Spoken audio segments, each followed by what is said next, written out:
2019 was also able to take top 8, and I think the best achievement there on the board, 2019 world top 8 as well. That is a finish that not many players ever get to defeat.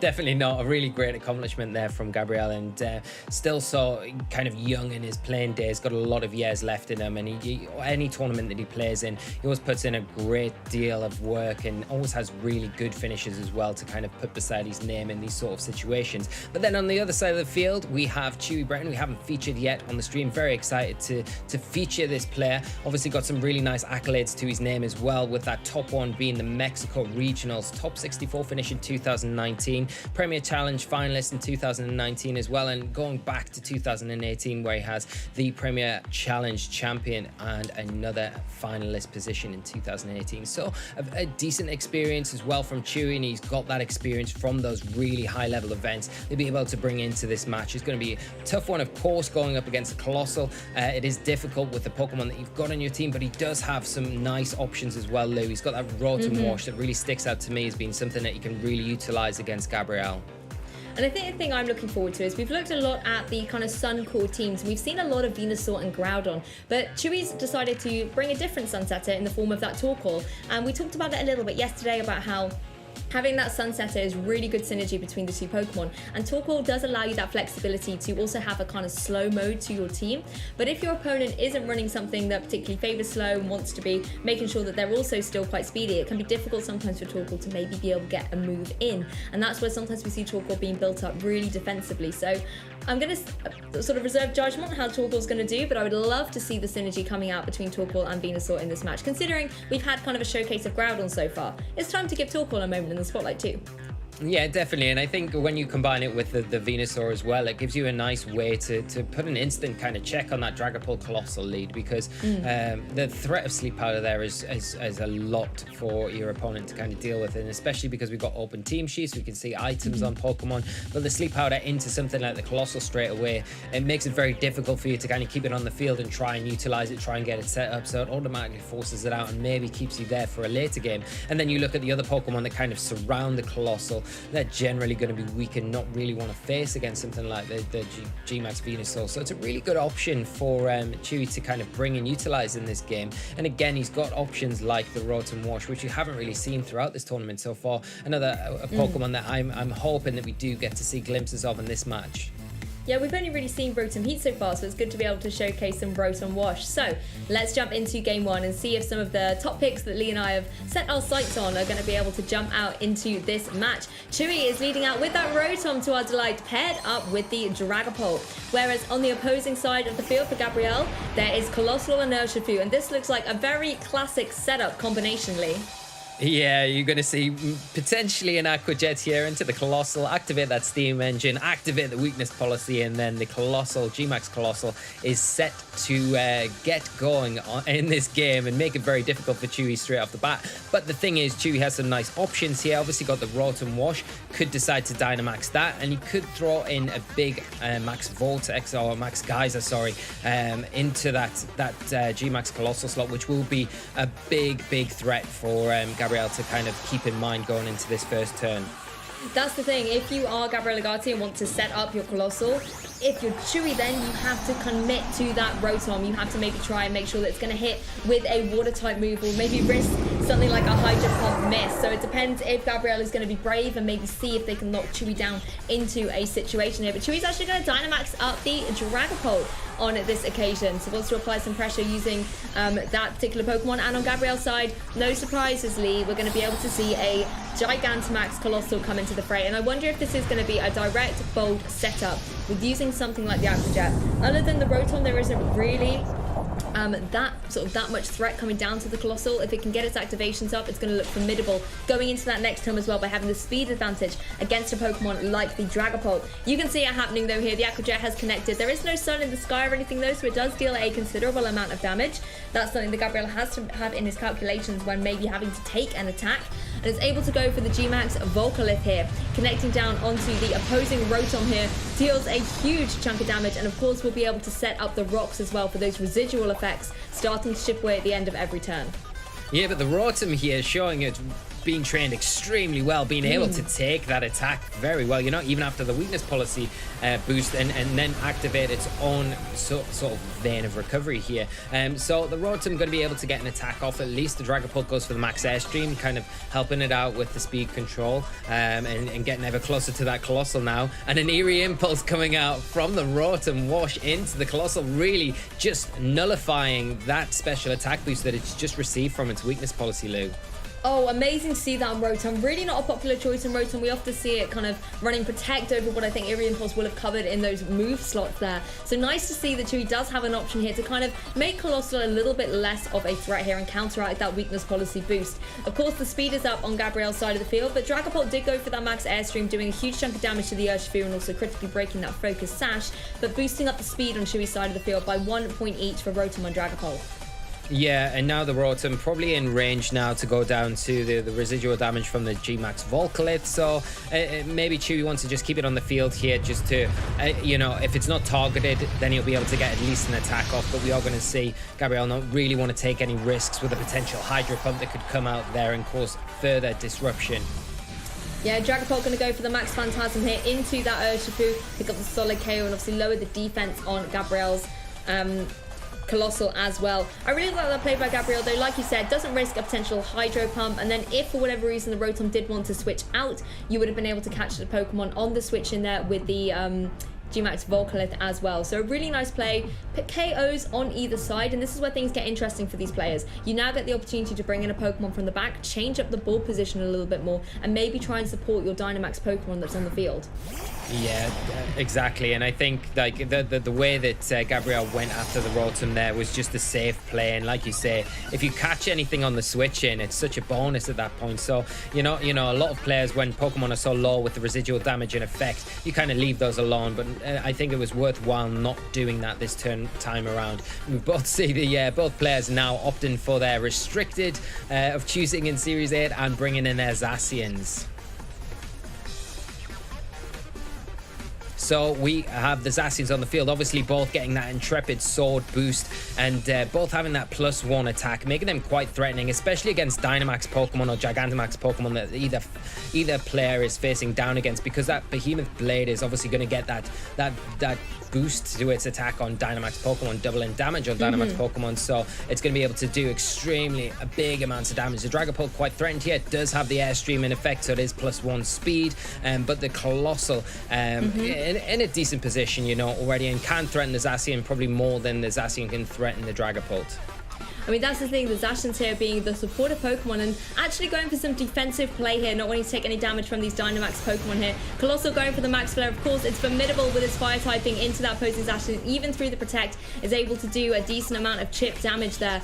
Zacian, because he couldn't fully protect itself, but we're going to see these Pokemon both kind of stepping on the defensive on this turn. It's really going to be all about those Dynamax Pokemon. I love this play here, going for the Max Wormwood. We know that wouldn't be able to connect onto the Zacian due to the typing, but critically it will still lower the attack of that Zacian, being able to counteract the Intrepid Sword boost while also getting a decent chunk of damage onto that opposing Colossal. So really well calculated by Chuy. Chuy, you can see, is really trying to think about what they want to achieve, what kind of steps and measures they want to put down onto Gabriel's team to try and look towards that end game state. Yeah, and the attack drop there is a nice option. You think Chuy's got two options there. You can go for the Airstream or you can go for the Wormwind, and it's probably better off if you don't have something with Intimidate in the back to get the Wormwind into the Colossal. Get some nice damage onto it as well and reduce that attack boost on the opposing Zacian, making it a little bit easier to handle. But you can see already that the residual damage chipping away at both of Chuy's side of the field with those G-Max Volcalith, kind of making it difficult to survive attacks, even though that the Colossal has been reduced in damage with the Eerie Impulse in the sun. The Heat Wave able to pick up the knockout on the Zacian, which is pretty huge. Yeah, exactly. Being able to find its mark and do some devastation due to the sun boost. Drupies, however, want to get in on the action. Takes the Colossal down to 1 HP with the second Drupee able to come in and get the KO. Very helpful Pokemon there for the Dragapult to get the solid KO against the Colossal. But Zacian is then free to go for the Behemoth Blade. This is going to jump up and connect down onto that opposing Dragapult. And, ooh, looks like it is able to get the KO against it. Yeah, big turn here for Gabriel, being able to remove both of Chuy's Pokemon from the field and leaving with one. And Gabriel's still got the Salamence in the back to come in now, provide some sort of Intimidate support if it wants to, and just another offensive threat on whatever Chewy's got. But if you're going to have one Pokemon left, it would be the Venusaur with the Sun Up. Does come in, it's going to be the fastest thing on the field, Lou, and it's going to be able to provide a lot of pressure to both the Zacian and the Salamence. Probably the Salamence a bit more threatening with the potential flying type attacks here than the Zacian. It's still going to be very difficult for the Venusaur to do it, but if you can manage to get 2 sleep powders onto these targets and then try and get maximum sleep turns, you've got a chance. Oh, it's actually going to be the Earth Power going straight down into that Zacian. It looks like it's going to be a 2-hit KO, and Venusaur doing a little bit of damage with its recoil as well, thanks to its Life Orb. Behemoth Blade's going to come out from this opposing, from the Zacian into the opposing Venusaur and do a huge chunk of damage, and now it's all really up to Salamence to be able to pick up the KO here and going safely for the Outrage here, knowing it's going to be able to find its mark, taking game 1 for Gabriel Agati. Things could have been very different there with some sleep powders, but looks like Gabriel was able to capitalize on the Earth Power and take game 1. Yeah, and playing the Zacian really well in the end game there, you know. The sleep powder would have complicated things, but I think he got himself into a great position in that end game to kind of close it up and make it difficult for Chuy to really get any sort of momentum from that point. It's all about getting that Colossal set up early game, really, that allowed him that option. The Rotom play with the Eerie Impulse was really nice from Chuy. You think at that point, okay, well, the G-Max Colossal's not as threatening, and it definitely wasn't, but it still showed how really dangerous it can be for the fact that it stayed on the field for so long after that Eerie Impulse, and the fact that, you know, the residual damage kind of just chipped away enough at both opposing Pokemon that whenever they were out on Chewy's side to really kind of get enough momentum to kind of come back at Gabriella with any sort of kind of fight. Well, let's keep the momentum rolling, Lee, and jump straight into game 2 and see how the end game's going to look up against that particular match. Very interesting choices from that Venusaur there. And we see the Dragapult and Rotom coming out from Chuy. Great to see the Rotom here out in the action once again, paired up with Urshifu and Colossal on Gabriel's side. I wonder, Lee, if we're going to see Colossal try and get its boosts up. You would imagine so, and you think, why not go for the boosts here? You went for it in game 1, it worked out pretty well for you. You've got to contend with something like the Eerie Impulse, obviously, but that Rotom could be a little more threatening as well, because it might not decide to go for the Eerie Impulse. It might this turn decide to go for the Dynamax and go for a Max Geyser into the Colossal, which would be very detrimental. But it's an option for Gabriel here. You can see he is going in between options here, whether he wants to stay on the field of the Colossal or if he wants to switch out. But I think the ball's in Chuy's field now. He doesn't need to go for the Eerie Impulse. It was a nice option, but it didn't really work out as well as he planned here. And I think if he'd removed the Colossal a lot sooner, I think the game would have maybe been a bit easier for him to kind of close out. Yeah, maybe needs to shake things up a little bit for that Rotom, maybe make it less of a support Pokemon and go really in on the offensive. And that's exactly what we get to see, Lee. We get to see that Dynamax Rotom here, maybe trading out the support type moves for something like a powerful Max Geyser just to stop the Colossal from getting itself into its stead. Particularly if you know you've got this Urshifu right next to it, it looks like a really easy strategy here to be able to go for that side activation. You want to try and make sure that Colossal isn't going to be able to run through your team throughout the game. It's turn 1, let's step up on the offensive. And you can see from Gabriel's side of things as well, we're going to see that Gigantamax Colossal jump into the fray. Yeah, and as long as it gets the G-Max Volcalith off this turn, then it's kind of... Gigalith's almost done its job, you know. The more turns you get on the field with it is a bonus, really, but you want that residual damage because how he utilized the Zacian last game, where it came in and kind of just put that instant pressure on everything, and with the residual damage was enough to kind of clean up everything. The thing with Rotom is it resists Zacian's big steel attack, so it can match up pretty well against it. But we're not going to see the Volcalith here. We're going to see the Overgrowth after the Weakness Policy activation, but the Rotom taking that pretty comfortably. Yeah, it's able to take it, and there was no Max Flare, then there's no Sun in the Sky to negate the Water type attacks either that this Rotom can potentially throw out. Dragapult's going to leave us, going to go for a little Phantom Force, and it is indeed going to be the Max Geyser coming out from this Rotom, going straight down into that Colossal, and easily is able to take it down. So that's a sigh of relief there for Chuy. It no longer has to deal with the Colossal, and Gabriel Agati loses his Dynamax Pokemon very early on in this game 2. Yeah, and without it really doing very much at all, you know, it's set up the grassy terrain. It's got a bit of damage onto the Rotom, but it's not really been very effective, not like we've known Colossal to be in the past. And that just shows how good an option Rotom Wash is against something like the Gigantamax Colossal here. Chuy making a really great play here, not opting to kind of slow it down or use potentially support tools, just going for that offense, and going on the offensive here has really paid off for him. Zacian now coming onto the field, but the Dragapult has slinked away, Lou. It is using that Phantom Force, so it is going to get a free attack this turn. Has to be wary of the potential Urshifu, getting the attack off after this Surgeon Strike. Not going to be super effective though, but the Zacian, of course, is always a threat whenever it pops up onto the field. Yeah, the Dragapult slinks back into the fray and is able to break the Focus Sash on that opposing Urshifu there. Behemoth Blade is going to come out from the Zacian, however, goes into the Rotom, and although you said Rotom can take this relatively well, you can see it hanging on there, it still does a decent chunk and puts it potentially in range of something from this Urshifu. Of course, Rotom does have its berry though, that's going to let it, using its Wiki Berry, regain some HP and let it be a little bit more comfortable. But Surging Strikes in the rain, always a little bit of a worry, particularly with those guaranteed critical hits, but it actually targets it down into that Dragapult, maybe getting a little bit of revenge for the fact that it did the Phantom Force into it.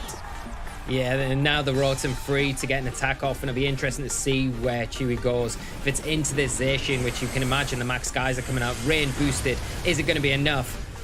Not against this Zacian. We've already seen before how well trained defensively this Zacian is on Gabriel's side of the field. Does a nice amount of damage and definitely puts it in a closer range to be knocked out from something like another double up from the Rotom and the Dragapult. But the problem is the Dragapult hasn't really got the attacks to go into the Zacian like single target without going for the Phantom Force.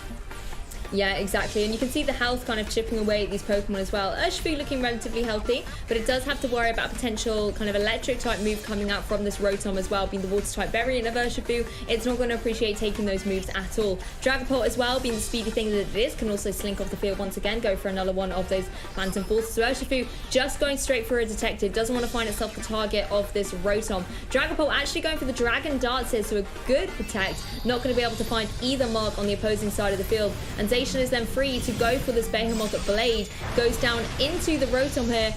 Ooh, Rotom looks like it's able to just hang on. That's exactly what Rotom needs to be able to go for another Max Geyser in the rain, boosting up his water type attacks and find its mark down on that Zacian and pick up a clean KO against it. Wow, Rotom Wash has really shown its dominance and usefulness in this match for Chuy. Chuy piloting it really well, knowing comfortably there that it's going to be able to take another Behemoth Blade after that initial one the last turn. And the Dragapult Dragon Darts option there, because of the smart targeting that Dragon Darts has, because of the Fairy typing on Zacian, Dragapult kind of confident knowing that if it targets into either one of those Pokemon, it's going to redirect into the Urshifu, hit it for double damage there and be enough to take it down. So not a threat to worry about for the Rotom, leaving it kind of open to take down that Zacian. Yeah, and Rotom's Dynamax turns will now end, so it's going to have to rely on being able to hit those critical Hydro Pumps potentially, but I think it's going to be more about those electric type moves. It's able to maybe do some good damage to both Salamence and Urshifu. They don't want to take those electric type moves at all, but Rotom being at such low HP and Urshifu able to capitalize on something like an Aqua Jet could be a little bit difficult here. Dragapult's just going to go straight for the Protect though, playing defensively, and Chuy really does have all the utility with the Pokemon in the back. So even though Rotom is going to fall victim to this Aqua Jet, it does allow Chuy to bring in one of his two remaining Pokemon that are still yet to be revealed from the back. The dual Wimbeat as well, unable to find its mark thanks to the Protect. Yeah, the Dragapult Protect there, just nice, just biding Chewie's time to make sure that, you know, the Rotom was so low health. It was going to go down whatever hit at that turn. So just allowing something to come in for Chuy here and be the thing that helps kind of clean up this match. And what better Pokemon to come in than the Zacian in this situation, getting that Intrepid Sword boost, and it's going to be able to deal with easily able to deal with the Urshifu or the Salamence here on Gabriel's side of the field.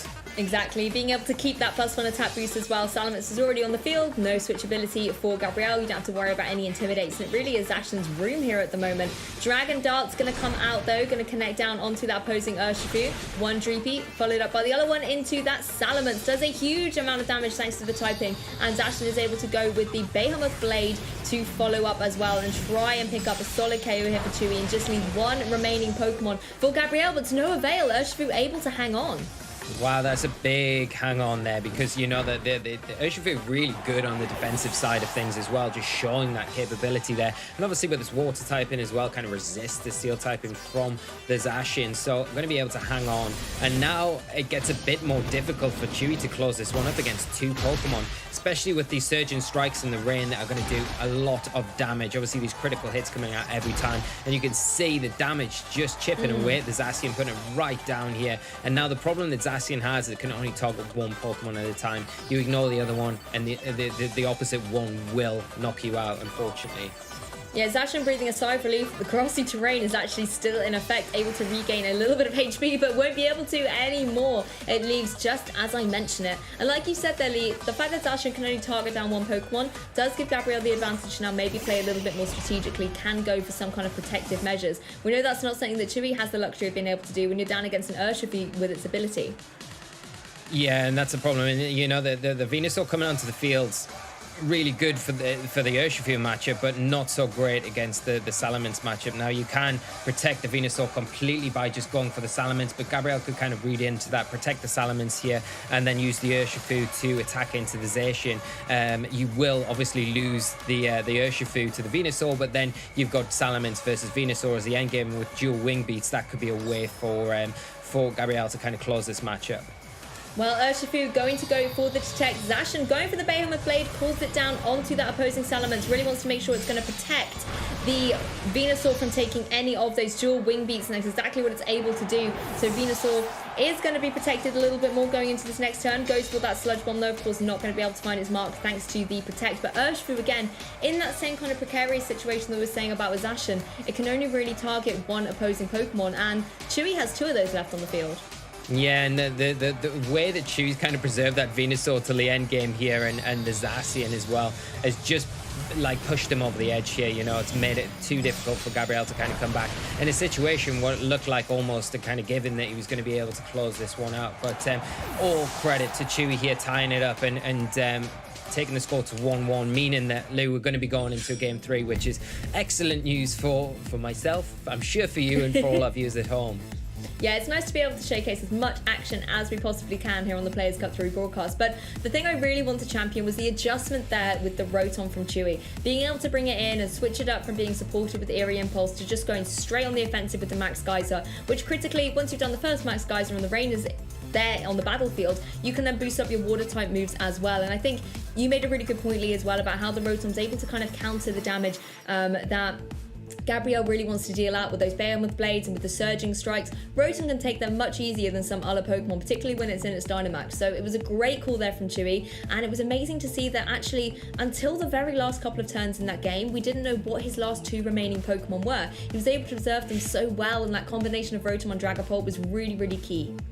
Yeah, and you I mean, you get to points in that game and you think, has he still